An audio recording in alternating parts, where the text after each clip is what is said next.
Okay, I'm down here at the wet and windy beach today on the Oregon coast.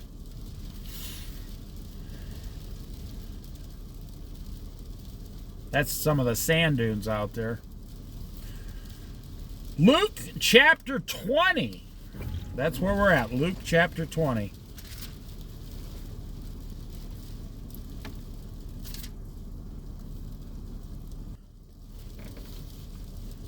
The authority of Jesus questioned. Well, that's the question right there. Look, there's a person standing on that hill way up there. Now they're walking. See, they're moving. They're going down. There's a gutsy soul for you out there on the beach in this weather.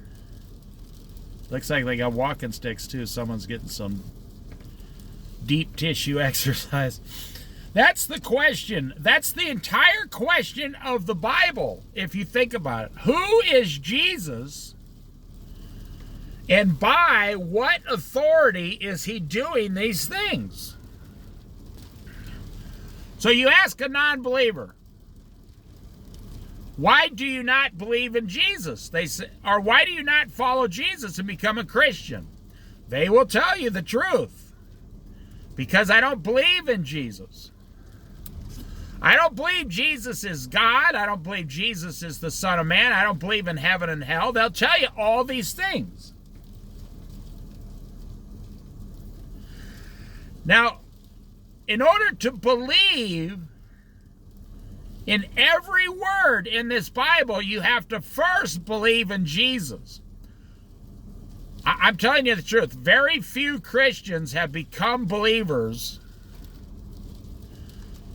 after they read the entire Bible. That's a low percentage. The majority of believers went to a church service and heard the gospel, and they instantly started believing.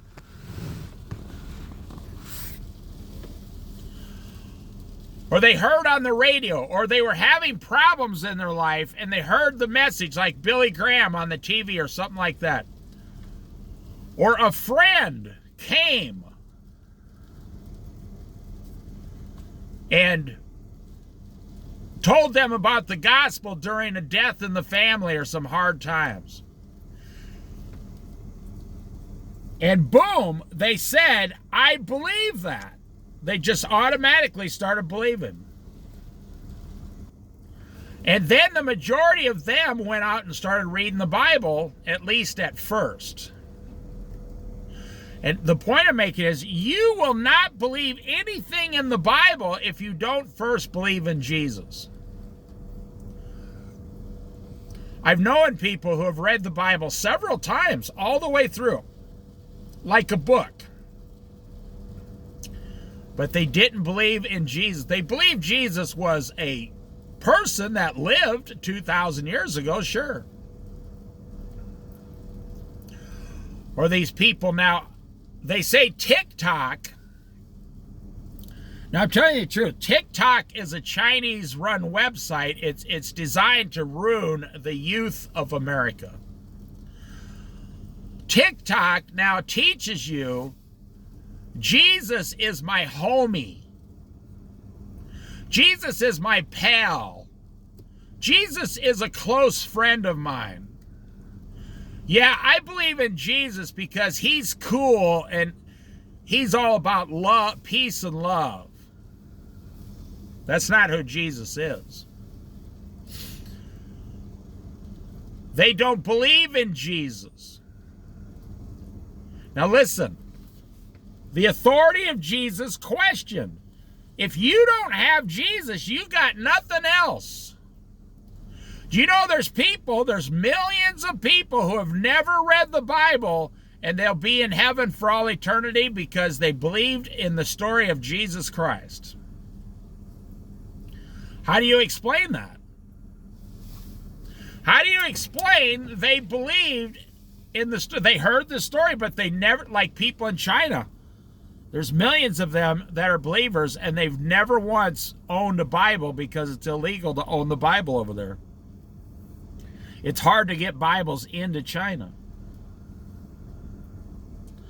So how do you explain that they believe? They fully believe, and they're going to spend eternity with Jesus.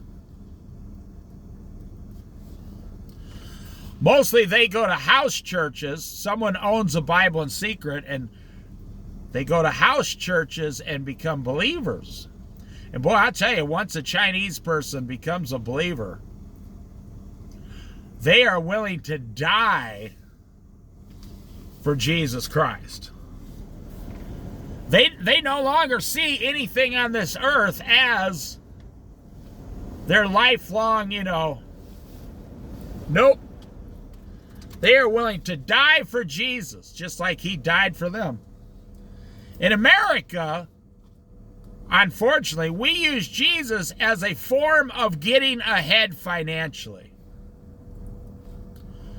That may offend you. Well, I'm not the one saying it. God says that to you in the Bible.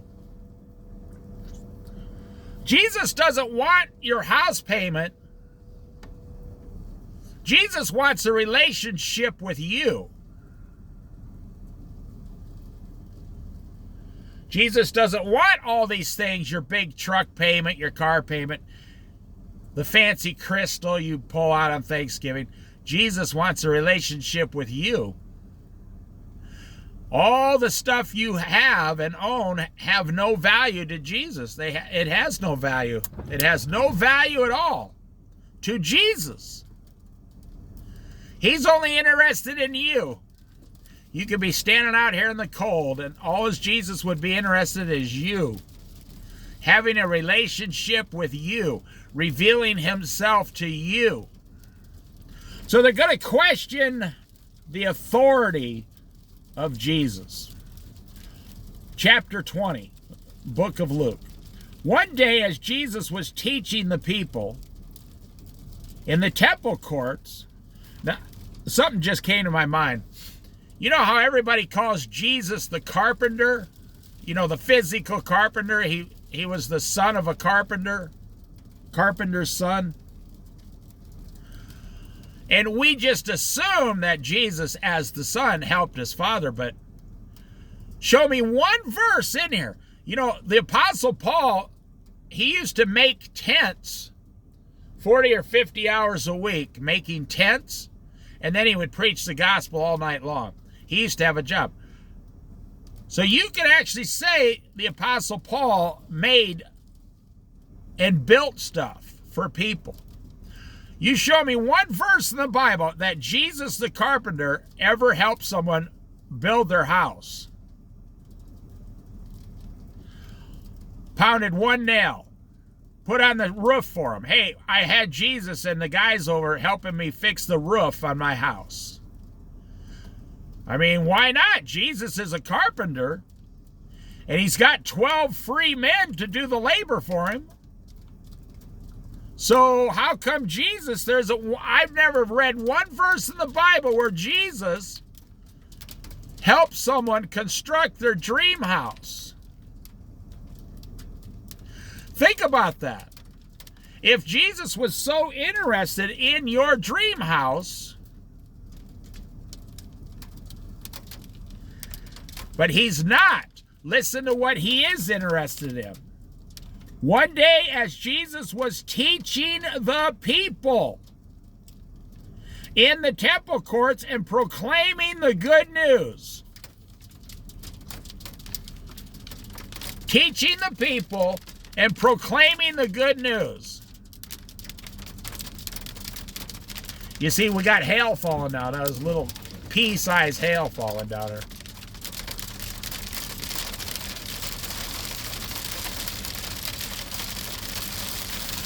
That's what Jesus is interested in. You. Your salvation. Your soul.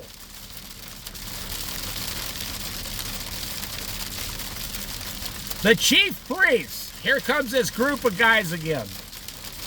And the teachers of the law, together with the elders, came up to Jesus. Tell us by what authority you are doing these things. They said, who gave you this authority?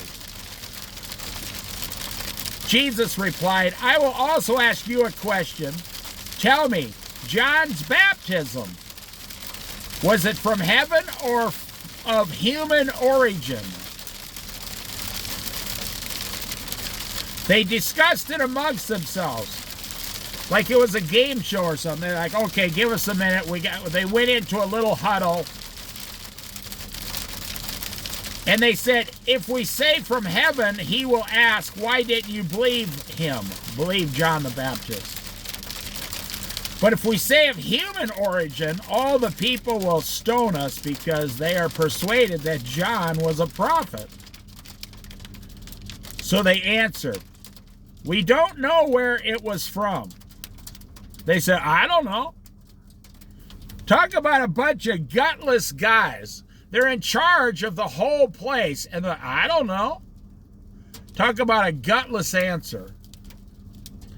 Jesus said, neither will I tell you by what authority I am doing these things. If you're not going to answer my questions, said Jesus, then I'm not going to answer your questions. He could have answered the questions. Jesus could have easily answered the questions. But here's the question that is asking you today. Who do you say Jesus is? And by what authority did Jesus do these things? You say, well, God's authority in heaven. Well, here's the truth of the matter. Jesus was God in the flesh.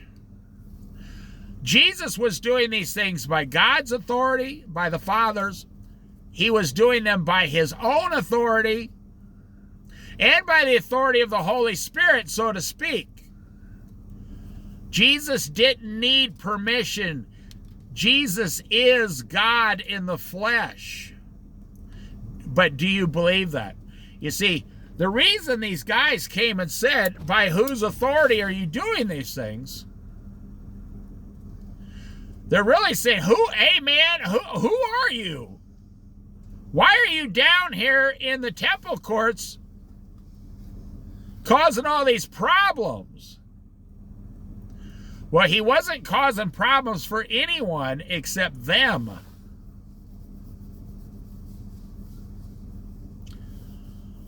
Who do you believe Jesus is? Who do you believe Jesus Christ is? And that's going to determine the rest of your life and the rest of your eternity. And I'll tell you, what people believe is unlimited stupidity. Most people believe things about Jesus that aren't true. And then most people refuse to believe the things that are true.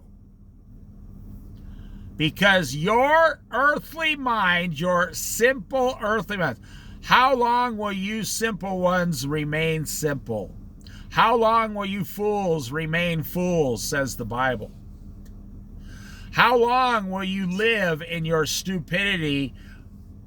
It's saying get a hold of God's wisdom and start living for God and gaining God's wisdom in your life.